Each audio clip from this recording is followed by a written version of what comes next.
Bueno, pues ahora empezamos el final del Salmo. Estos son varios finales, porque no solamente es el final del Salmo, sino es el final del libro número 2 de los Salmos. Y bueno, pues este ha sido un libro que nos ha hablado mucho de alabanzas. Ya no me acuerdo, habíamos hablado que en cierta manera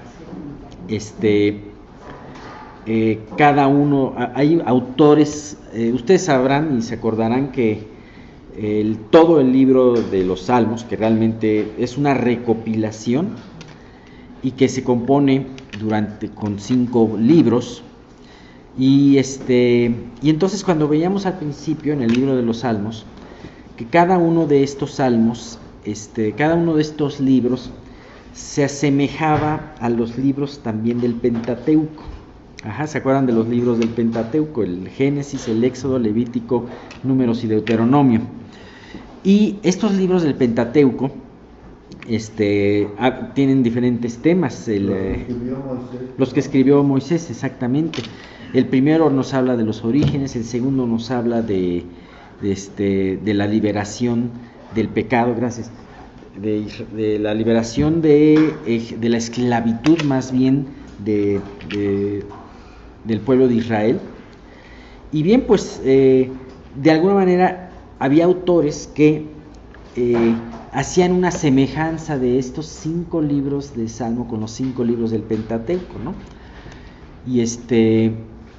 Y encontramos, por ejemplo, en este libro, hemos visto salmos muy famosos. ¿De qué trata Éxodo? Éxodo trata de la liberación del pueblo de Israel de la esclavitud de Faraón. Y de alguna manera en este libro se tocó un salmo muy importante, el Salmo 51, que es la forma como el creyente se libera de esa mala conciencia de su pecado.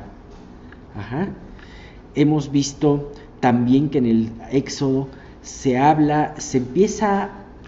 especialmente se habla acerca del diseño y de la construcción del tabernáculo.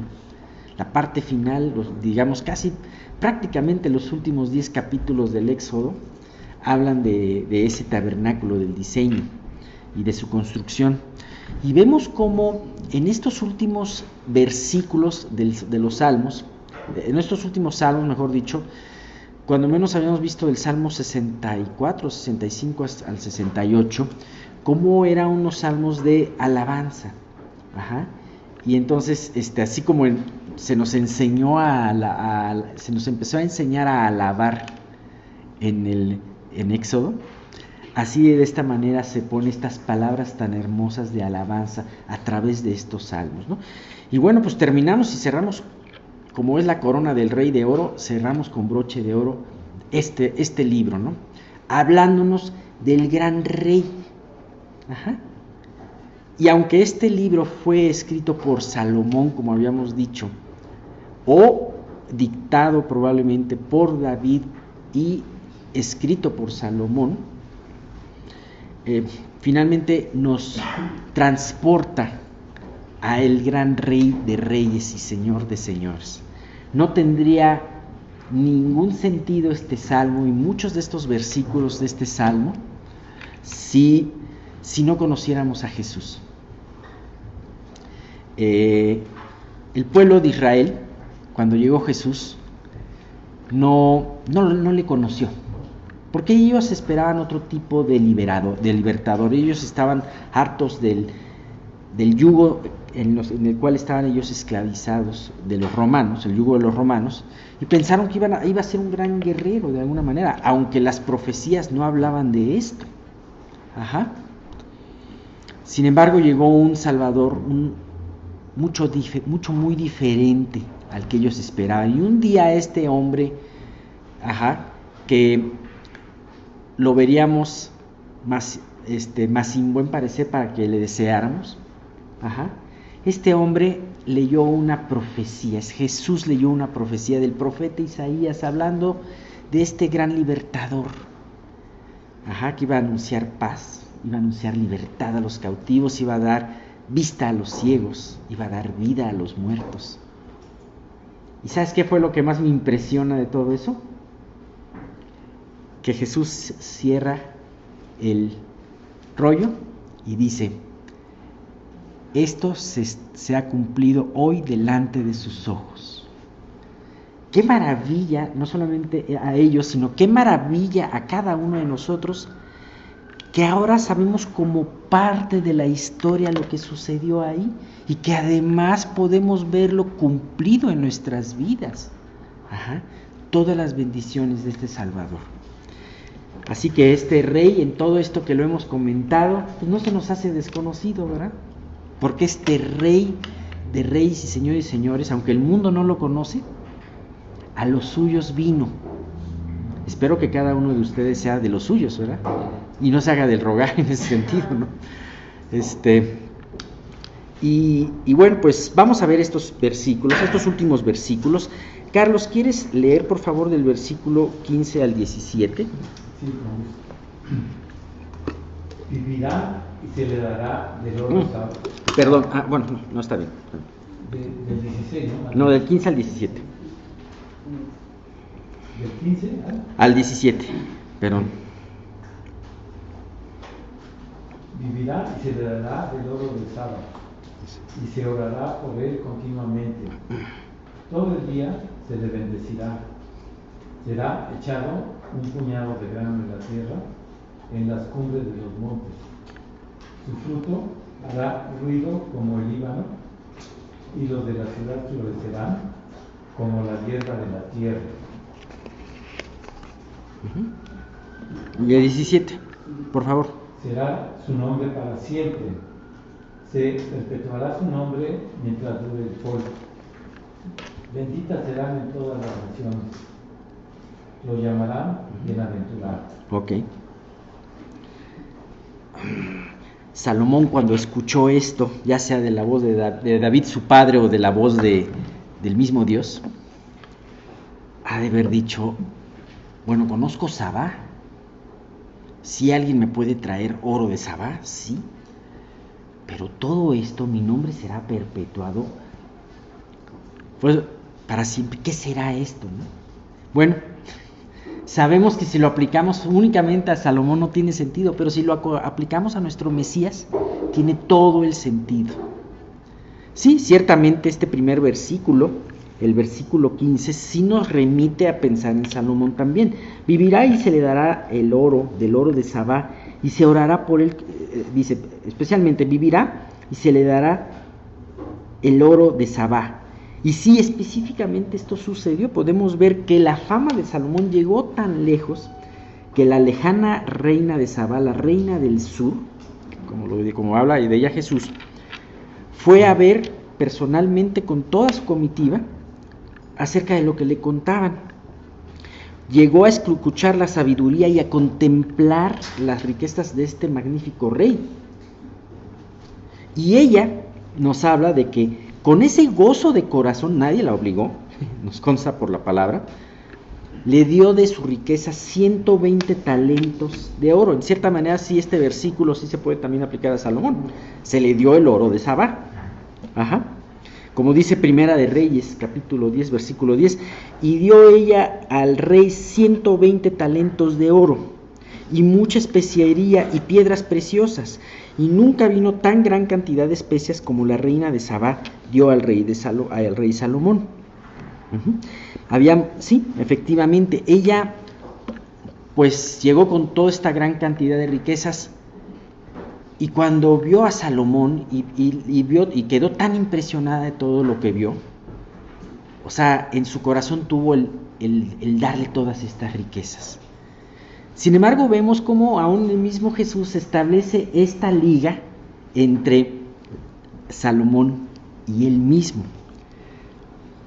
Cuando habla en este pasaje de Lucas 11:31, cuando estaba él recriminándoles a los fariseos, a los doctores de la ley, su incredulidad y la preciosa oportunidad que estaban perdiendo. Dice: la reina del sur, o sea, hablando de la reina de Sabá en los tiempos de Salomón, se levantará en juicio con los hombres de esta generación y los condenará, porque ella vino de los fines de la tierra para oír la sabiduría de Salomón, y he aquí más que Salomón en este lugar.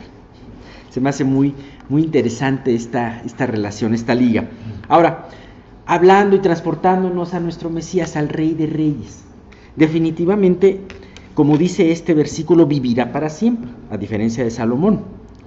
Y como ya lo vimos anteriormente, también los reyes que estén durante ese gran reinado, le darán de corazón los mejores tributos, así como lo hizo esta reina con el mismo Salomón. Sin embargo, cuando ves acerca de esta reina Sabá, ella no regresó vacía a su tierra, sino que dice claramente también que también Salomón le dio todo lo que ella pidió. Y además, ella fue impactada y aprendió de toda esa sabiduría de Dios a través de la boca de Salomón.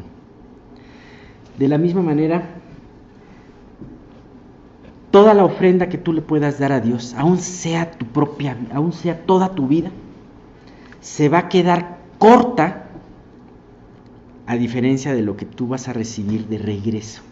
Y no estoy hablando de ningún evangelio de la prosperidad, sino verdaderamente las riquezas eternas, las que son valiosas, así como esa sabiduría. Yo creo que para la reina de Sabá, se llevó grandes cosas muy hermosas y muy valiosas. Sin embargo, yo creo que lo que más aquilató, lo que más apreció fue la sabiduría, el enseñarle cómo vivir.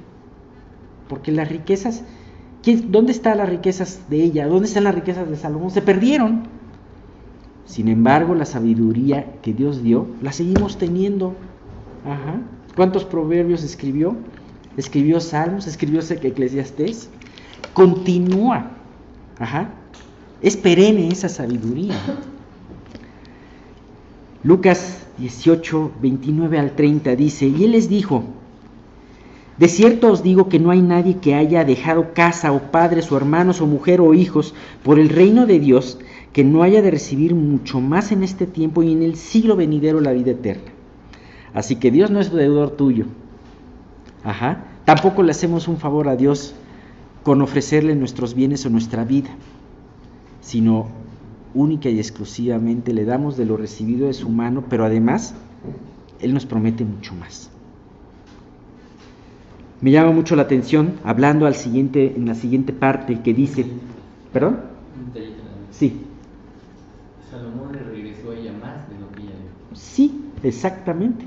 O sea, ella se fue más cargada que con lo que vino, ¿no? Pero aún de cosas materiales. Aún de cosas materiales. Y esto habla de una situación. O sea, lo escribí aquí en esta parte, dice: todo aquel que dispone de todo lo suyo y de su mismo ser para este gran rey, no volverá vacío, sino que su ofrenda quedará pequeña a comparación del cúmulo de bendiciones que Dios le regresará. Bueno, pues es una enseñanza muy, muy hermosa. Y se orará por él continuamente y todo el día se le bendecirá. ¿Sabes qué? Si tú ves la palabra utilizada para la preposición por, también se utiliza a través de. Y hemos visto claramente que Jesús nos ordenó, que Jesús nos ha pedido que oremos continuamente y que lo hagamos a través de su nombre. Y sabes que esta oración continua, es la fuerza, es la fortaleza, es la fuerza de la iglesia. Además, no solamente nuestra oración, sino también, acuérdense, y lo hemos visto muchas veces, la alabanza, la acción de gracias en nuestras vidas es la gran fortaleza del pueblo de Dios. Y aunque lo hemos visto varias veces, no importa el poderlo seguir compartiendo. Y estos versículos los hemos visto muchas veces, pero vamos a seguirlos repitiendo. Dice Nehemías 8:10, es un versículo que todos conocemos, y dice, luego, Nehemías les dijo al pueblo, después de leer la ley y darse cuenta de que ellos estaban fallando, y estaba llorando el pueblo cuando era la reconstrucción del templo. Luego les dijo: id, comed grosuras y bebed vino dulce y enviad porciones a los que no tienen nada preparado, porque día santo es a nuestro Señor. No os entristezcáis, porque el gozo de Jehová es vuestra fuerza. Ese gozo que origina nuestra alabanza, pero además que se retroalimenta de ella misma, de la alabanza, es nuestra fuerza. O sea, imagínate a Pablo y a Silas heridos, sin que nadie les curara las heridas, en la mazmorra de más al fondo, con sus pies encadenados al cepo, y empiezan a orar, y empiezan a cantar alabanzas, y los presos los oían. ¿Sabes? Esa era la gran fuerza. ¿Qué pasó? Tembló. Cuando dijeron amén, tembló. Y entonces Dios hizo un gran milagro ahí. Entonces es esa la fortaleza del creyente. Dice Segunda de Crónicas, aquí nos pasamos a otra parte, hablando del rey Josafat. Y cuando él se dirigía a enfrentar a 3 grandes imperios, los hijos de Amón, los hijos de Moab y los edomitas o los del monte de Seir, porque venían en contra de Jerusalén. Bueno, habiendo consejo con el pueblo, el rey Josafat, puso a algunos que cantasen y alabasen a Jehová, vestidos de ornamentos sagrados, la alabanza, ¿no? Mientras salía la gente armada y que dijesen, glorificad a Jehová, porque su misericordia es para siempre. Y cuando comenzaron a entonar cantos de alabanza, Jehová puso contra los hijos de Amón, de Moab y del monte de Seir, las emboscadas de ellos mismos que venían contra Judá, y se mataron los unos a los otros. Lo que está pasando hoy en el mundo nos entristece. Acabo de escuchar la noticia de que en una ciudad de Arkansas, un senador norteamericano, republicano, había puesto una estatua grandísima enfrente del Capitolio de Moisés con los 10 mandamientos. Hubo una gran protesta de aquellos y dijeron que eso atentaba contra la libertad religiosa. Y una asociación satanista puso junto a la estatua de Moisés una estatua de bronce de un demonio. Y bueno, eso pasa. El mundo está en contra de Dios. El príncipe de la potestad del aire controla ahora el pensamiento del hombre incrédulo. Y muchas veces quiere controlar el pensamiento de los que enseñan en la iglesia y de los que viven en la iglesia, ¿no? Pero, ¿sabes cuál es la verdadera fortaleza del creyente? No es poner estatuas, no es poner grandes monumentos, sino verdaderamente la alabanza. ¿Por qué? Porque Satanás ya está vencido. Es el lado perdedor. Mejor dedícate a alabar a tu Dios. Y como esos reos, prisioneros de sus propios pecados, estaban escuchando a estos hombres que estaban prisioneros, pero que en verdad eran libres, así también el mundo te va a escuchar, si tú tienes esa actitud de alabanza delante de él. Si tú tienes esa actitud de agradecimiento. Bien, dice de la boca del Salmo 8:2, dice, de la boca de los niños y de los que maman fundaste la fortaleza a causa de tus enemigos, para hacer callar al enemigo y al vengativo. ¿Sabes? Para darse testimonio, Dios no necesita un doctor de la ley. Necesita alguien que crea en Él como niño y que lo pueda bendecir y alabar. Bien, ¿qué nos dice el versículo 16? Será echado un puñado de grano, este es muy bonito, será echado un puñado de grano en la tierra, en las cumbres de los montes. Su fruto hará ruido como el Líbano, y los de la ciudad florecerán como la hierba de la tierra. ¿Qué nos habla aquí? Nos habla de aquí de un poquito de agronomía. Sí, pero no es es una siembra y una cosecha, pero no es algo que se ve normalmente. Estaba platicando con mis 2 hijos que están haciendo un pequeño huerto ahí en la casa chiquito, y cómo batallan con un gallo que anda por ahí picoteando, cómo batallan con muchas otras cosas y ven que no es nada sencillo obtener un fruto de la tierra. Sin embargo, ve lo que dice aquí: con un puñado de trigo se hace una gran cosecha.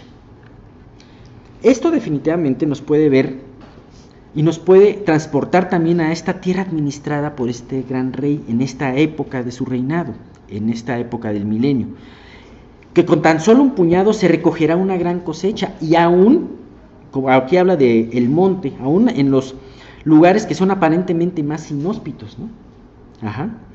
La semilla se va a multiplicar abundantemente. Su fruto no será como una pequeña gavilla, sino como serán los cedros del Líbano, y además se multiplicarán como la hierba silvestre. Bien, podemos quedarnos y esperar y decir, me encantaría ver eso. Sin embargo, yo creo que la principal aplicación de esto es la aplicación espiritual, la preciosa semilla del Evangelio. La hermosa verdad de la propagación de su Evangelio, la cual, con unas pocas semillas que fueron sin duda algunas sembradas en un terreno hostil. ¿Dónde empezó la iglesia? La iglesia empezó en Jerusalén, y fue una iglesia que en un principio fue perseguida.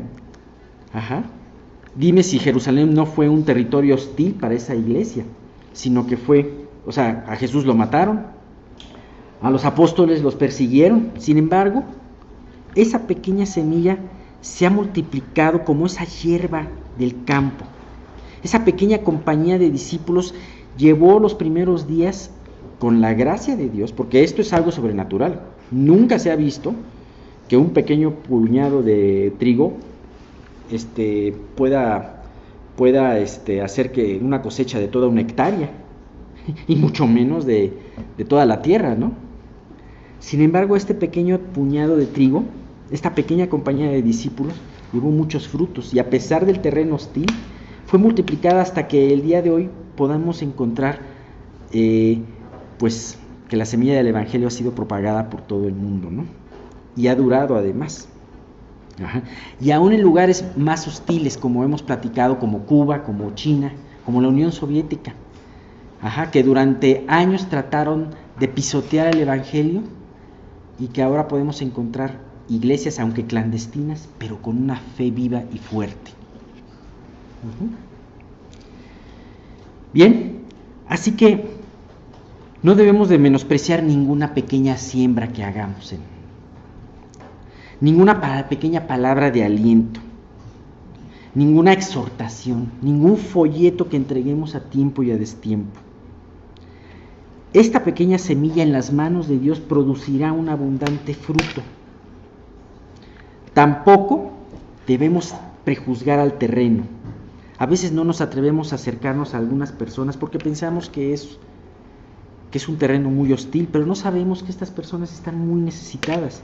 Y a veces de esas personas que nadie da un centavo por ellas o que nadie le hablaría, pueden salir los frutos más hermosos para el Señor. Nadie se atrevía a acercarse al endemoniado gadareno, pero Jesús lo hizo. Y yo creo que Él hizo, y ahí hubo un abundante fruto. Bien, podemos tener todavía unos 5, bueno, no, mejor es que si no nos vamos a quedar a la mitad. Bueno, vamos a terminar con este último versículo, que es el que leyó Carlos, y es el versículo 17. Dice: será su nombre para siempre, se perpetuará su nombre mientras dure el sol. Benditas serán en él todas las naciones y lo llamarán bienaventurado. Entonces su nombre se va a perpetuar para siempre. Van a ser benditas en él todas las naciones.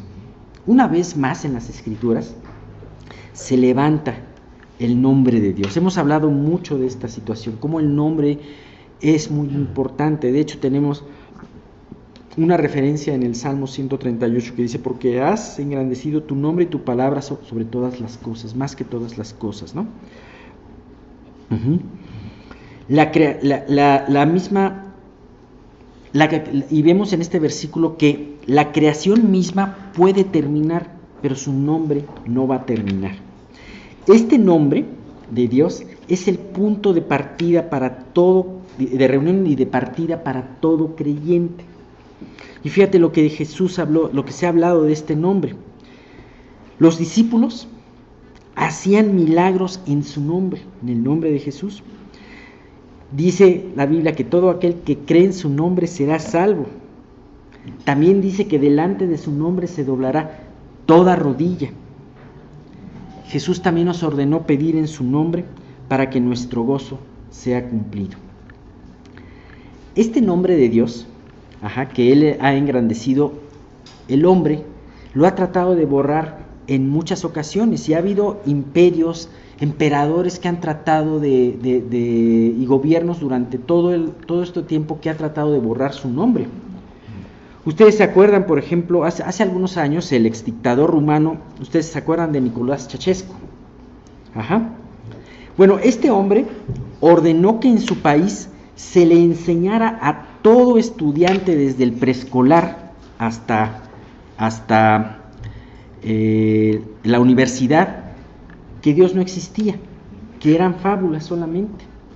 Y de esa manera, él trató de que toda una generación fuera una generación adoctrinada por el ateísmo y el comunismo, ¿no?